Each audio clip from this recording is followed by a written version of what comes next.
It is called Sahaja. Sahaja has two meanings. Sahaj means simple, also it means the thing that is born with you. Sahaj is a simple thing because it is born with, your nose is born with you. Alright, it's a simple thing. You don't have to do anything, press it or anyway, do anything to eat, to breathe. It's there. In the same way, this built-in process is within you. It's just there. To me, it is absolutely simple, and to you also it will be simple as soon as you get it. So this argument about it being so simple, I just can't understand myself. Why should there be an argument? Supposing you can eat this way, why should you ask that how can it be so simple to eat this way? It's so simple because it is so vital, it is so important. All vital things are simple and easily available, like your own breathing. For that, if you have to do something special, then this breathing is not possible. How many people are going to survive? Now this simple thing, this simple method is the method of the all-pervading divine power, the Holy Ghost.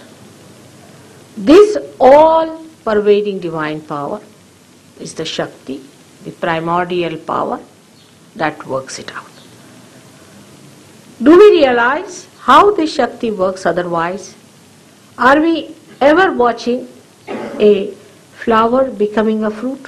Who does that? Not one flower, but you must have seen millions and millions and billions of these flowers are turning into fruits. And who does that? We never think. We take it for granted. All living things are done by this divine power. Human beings cannot do anything that is living. What they can do is everything that is dead or deadening, like strikes is a deadening thing. What we can do is to make something, a table, a chair, if the tree is dead. We are doing nothing but dead work, and this deadening thing dominates us because we form habits. We form habits. With these habits, this matter sits on our head, and the spirit, which is the vibrant thing, which is the source, which is the controlling thing, becomes dormant. This dormant force, if somehow becomes enlightened, and our attention becomes enlightened, we become a different person. We become a yogi. We become a person who is united with God. For that, you don't have to wear funny dresses. It makes no difference what sort of dress you wear. It makes no difference how you comb your hair or what sort of food you eat. It's something so within. It has nothing to do with these outward things. All our ideas about even charities and about being kind to others and all these things are very superficial. When you become that, when you become compassion, when you become love, then you don't have to tell yourself at all, you don't have to argue with it. You just become, it just flows, the compassion flows, it acts. You don't have to argue it out, you don't have to tell yourself I should be compassionate, I should be kind, you just become. I went to Italy and there were 3-4 people who got interested in Sahaja Yogis. But they said we don't want to join Sahaja Yoga. I said why? Because these people don't smoke. I said I never told them not to smoke, never asked them, did I? I never said don't smoke.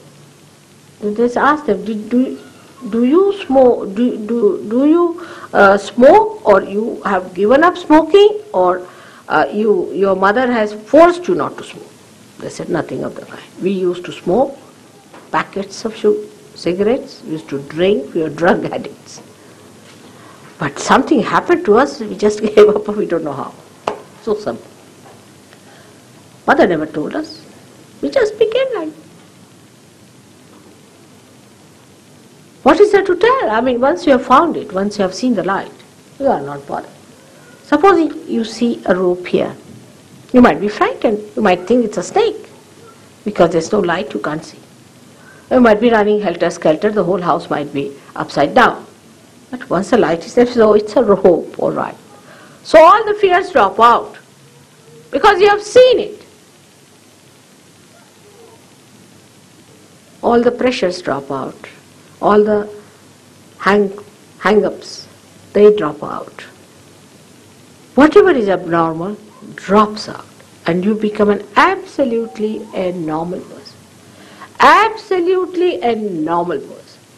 That's what it is that you have to become. But it is much, much more than that.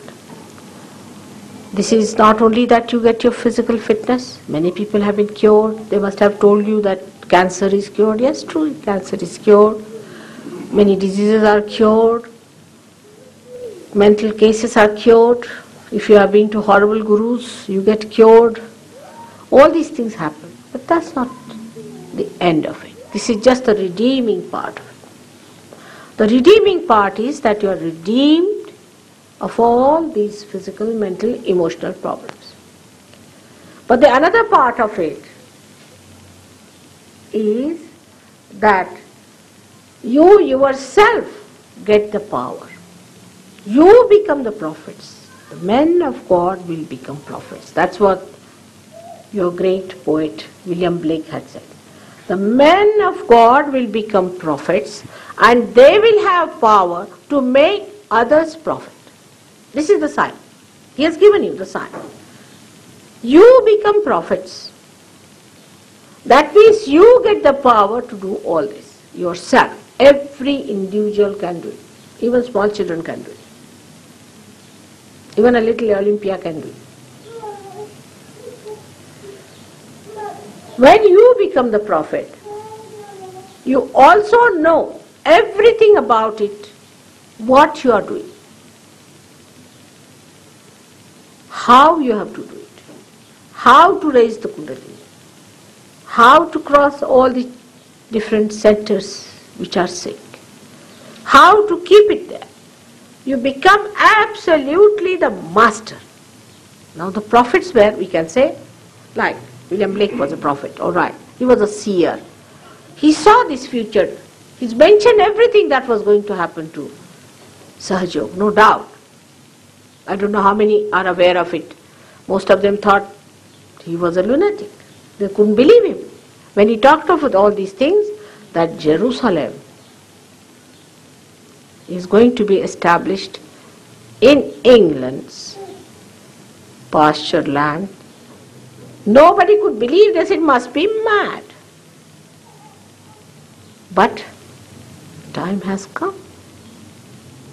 The Jerusalem is to be established. There's a special thing about England. And he saw that 100 years back, clearly the whole picture. But nobody understood him. He was a prophet. Nobody understood him what he said. Those who understood also had an academic sort of an interest in him. And some did feel that there may be some sort of a truth in what he has said and described. So you are more than a prophet in a way, that you are not interested in seeing the future, but you come in the present. What they describe, the future for them, which they did not enjoy, is your present. And that you become the master yourself. All these great prophets had a big, big problem. I had a discussion with an ambassador recently who is a very learned man from India. And he was telling me that the biggest problem was that with rationality, with explanations, how far can we go? Supposing you say there is all-pervading power. They said, how are we to believe? It's all cock and bull story. Prove it to us. By argument, of course, you cannot prove it. But for experiencing also, you cannot prove it. So they used to give up. Like Adi Shankaracharya, at a point he reached, he wrote about Viveka Chudamani and all these treatises, and then he gave up. And he started describing the mother. He said, I give up, that's all. And they said that he went soft in his head because he couldn't go ahead with his philosophies and started praising the mother. He said, what's wrong? The same thing happens with Bible, with Quran, with everything that people think. Either you follow them with faith, with blind faith, do not question anything, just accept whatever they are saying, become fanatics, kill each other, die, then it's all right. Or else, you just give up, you become communists, no God. If you have to have your brains alive, then you better give up all these religions, you should say all nonsense. Christianity is hopeless because these churches, Islam is useless because of fanaticism, that is useless because of this and that is, Hinduism is another nonsense. Because at this level, it looks like that. At this point, it appears like that. It has no meaning, it's nonsensical. This blind faith, people can't accept. The scientists say, what is this blind faith? We went to moon, it's all just the same. What's there? We went to moon, we never saw God. What are you talking about God? How are we to believe there is God? But we have to now prove the existence of God. We have to prove the existence of this all-pervading power. We have to prove the existence of that spirit within you. It is to be proved. It is to be actualized. So arguments will stop. With arguments, one cannot achieve it. With blind faith, one cannot achieve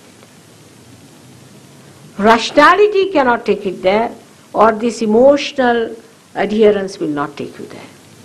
Its actualization is the happening that really makes you that.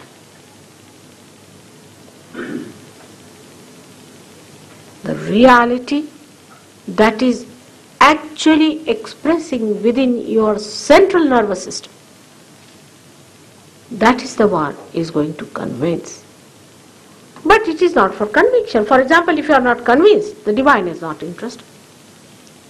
Like these people were saying, whether by putting up posters that these people know about you, that you are there. I said, that's all. That's all. You have told them, you have passed the message. Now, if they come, well and good. That's our job, is to inform. If they come, if they get realization, well and good. If they establish themselves, even better. We'll work hard for that. But we cannot force it. We cannot force it. We cannot have any artificial ways of impressing you. Like we cannot carry a circus about it. You have to have a sensitivity of your own to understand the importance, and your own pure intelligence must tell you that this is the thing. Otherwise, we cannot fall at your feet and say, oh, please. We cannot implore. Neither can we cross your freedom that is given to you. It's in your own freedom and in its own glory that you have to ascend. Because you are epitome, you are the epitome of this creation. Nobody can force you to do. If you want to go to hell, all right, take 2 running jumps and you can go down. If you want to go to heaven, that's also possible.